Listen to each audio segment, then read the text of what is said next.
Hi there, and welcome to the Mindful Marathon podcast. I'm your host, Dr. Michelle Quirk, a run coach and pediatrician. Mindful Marathon is all about helping runners of all types to run their own race.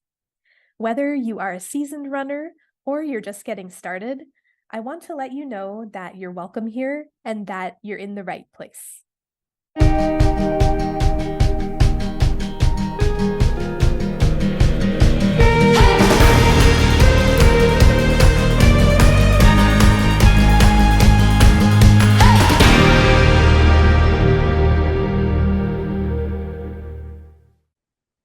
Hello, my friend. Welcome back to another episode of the Mindful Marathon podcast.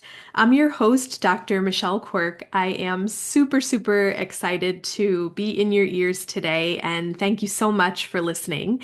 I have a great episode planned for you.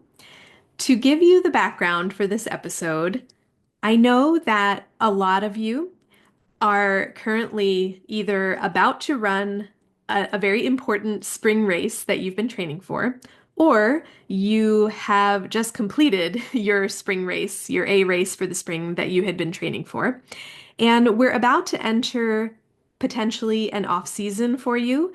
Maybe it's the summer season. Maybe you might not have a race on the calendar yet for summer or fall, but sometimes this period of time after a big spring race can be a little bit difficult to navigate.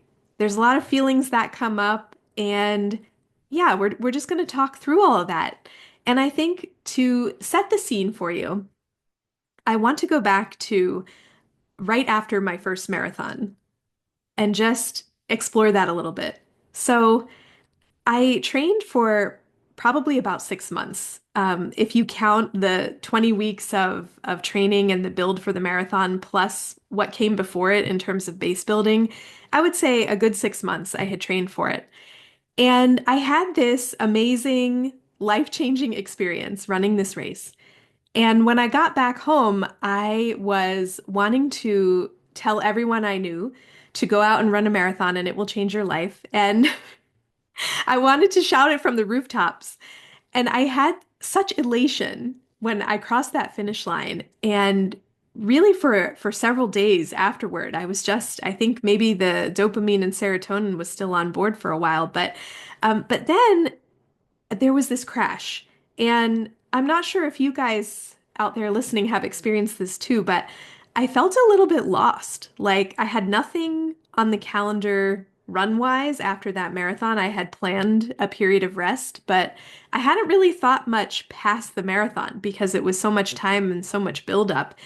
And yeah, there was really this lull after, and I was almost afraid to talk about it. I didn't know if other runners experienced this too, but it was almost like a post-marathon depression. That's the best way I could describe it. I was really sad that it was over, and I was thinking to hurry up and sign up for another one, but I knew that wasn't exactly the answer either. And so if you find yourself in potentially an off season of running for whatever reason, or if you just finished a big race this spring, we're going to talk about what to do during this off season and how to navigate some of these feelings. So, in addition to maybe feeling a little bit sad or down that your big goal is behind you, there can also be feeling unmotivated or directionless. And I want us to reframe this and take the opportunity to realize that this is a time for joyful and low pressure running, if you want it to be. And so I have 5 off-season tips for us that we're going to talk through, and maybe some bonuses if we have time. So, 5 off-season tips. Okay, number one. Number one. So, after you have finished your big spring race, whatever that was for you, or if you don't currently have something on the calendar, my first tip would be, what about a family fun run? So, what I love about this, there are so many local 5Ks in the late spring and summer. I mean, all year long, the 5K distance, they are fairly common races, especially locally.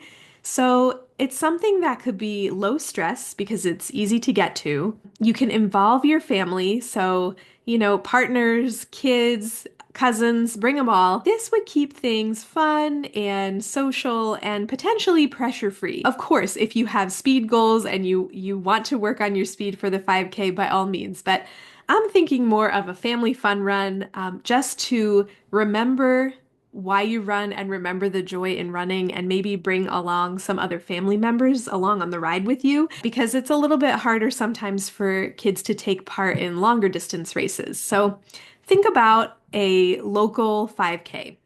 That's tip number one. Okay, tip number two. Use this time as a kind of fitness check-in with yourself. So, after your spring race effort, give yourself ample time to rest and recover. And then, when you get back out there and start running easy again, maybe you might want to think about signing up for a race as a test of fitness. So, this is especially important if you might be building toward a fall half marathon or a full marathon. It would be a great chance to just test your speed, and in case you may need to adjust some of your paces, especially your easy pace and your long run pace ahead of the fall training cycle for whatever race is coming up. This would be a great time to maybe consider a summer 10K or a similar race distance as a way to basically measure your fitness ahead of that training schedule. So, if you are a person who really likes having a race on the calendar, this might be something to consider in that lull that you might be experiencing after the spring race. So find something maybe a little bit shorter. I'm not saying you need to run a half marathon this summer, but consider maybe a 10K or something similar as a way to measure fitness. Tip number three, this is probably my favorite tip. Consider a destination race. Ooh, how I love to incorporate a race into summer travel plans. I'm thinking back, my husband and I have run several destination races. We took a trip to Oregon and we ran in Eugene. We have run in Monterey, California, beautiful. We have run in Chicago. We ran a 10K in Maui, in Hawaii. That was amazing. So, yes, incorporate a race into your summer travel plans. What I like to do here is you may already have dates for wherever you're going this summer, and a great website to find a race and find events by state and by distance is runningintheusa.com. So you can go on the website and pretty much filter the time period, the state, the distance. If you like triathlons or open water swimming, cycling, there are multi-sport events as well. It's primarily running events, but there are multi-sport events as well. So sometimes you might be able to find something that would be interesting for the whole family, but I really love running in new places. And so this could be a fun way to work something into your vacation. So work your running into your vacation, maybe do it along with your family. A lot of friends like to mark off doing a race in every state. I know a lot of friends have goals to do, for example, a half marathon in every state, but a race in every state would be a really cool thing. Now let's move on to tip number four. So, number four is focus on the fundamentals. So, in this period of off season that we're calling it, it's the perfect time to strengthen your running foundation. And what I mean by that, maybe you're not running as many miles as you usually would with a race on the calendar and within a training cycle. So, this would be a really great time to work on things like strength training. A lot of runners don't love to strength train, and we often use the excuse, or I definitely do, that I don't have enough time in my schedule for strength training. So, with all of the run training I'm doing, it's sometimes hard to work in the strength. So, this is a perfect time to really prioritize strength training. The other thing would be focus on mobility and flexibility, and whatever that means for you. Maybe a concerted effort to do a lot more stretching, some yoga, and then One of the other things that I would include in the fundamentals is really your sleep. So, this is a great time to really place a lot of importance on rest and recovery, especially if your running load has decreased a little bit. So, really prioritize sleep and your sleep routine. It will certainly help you when you go into your next training cycle to come at it feeling rested and refreshed. Okay, and then tip number 5. I'm calling this one mindful maintenance mode. So, this is an opportunity to explore some mindfulness with your running, especially if you aren't currently doing speed work or you don't have a training plan or a race that you're training for right at this moment. This is a really great time to explore running by feel, maybe running without your trusty fitness watch, and really tapping into that level of effort scale. So, if you have listened to the podcast or followed me for any length of time, you know I talk a lot about the effort scale, the level of effort scale. So this goes from 1 to 10. 1 would be a brisk walk. 10 would be a bear is chasing you and you're huffing and puffing and red in the face. And I talk a lot about running our easy runs easy and trying to stay in a conversation pace, which is really a level of effort of about 2 to 4 out of 10. So if you and I were jogging together, in theory, we could talk, maybe not as easily as I'm talking now, but we could have a conversation back and forth.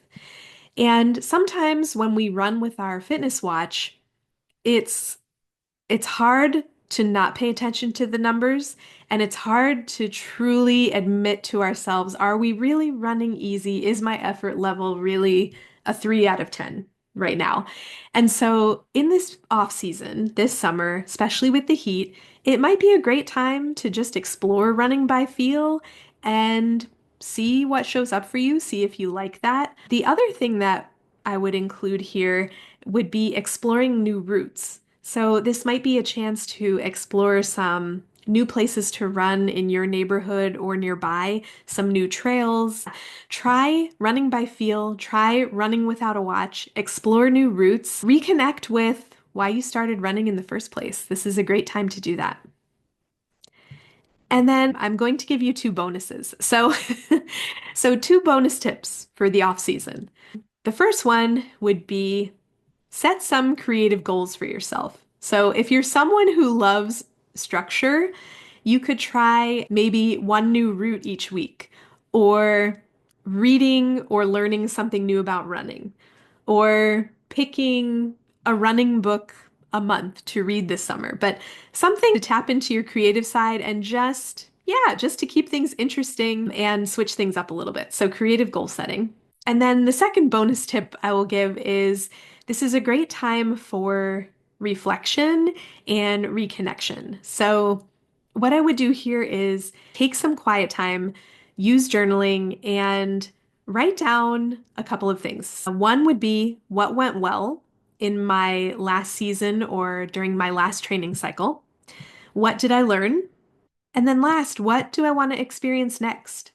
And you might not have an answer right now. What I would do is go back and replay this part when you're home with your journal and think about it. Just press pause in between.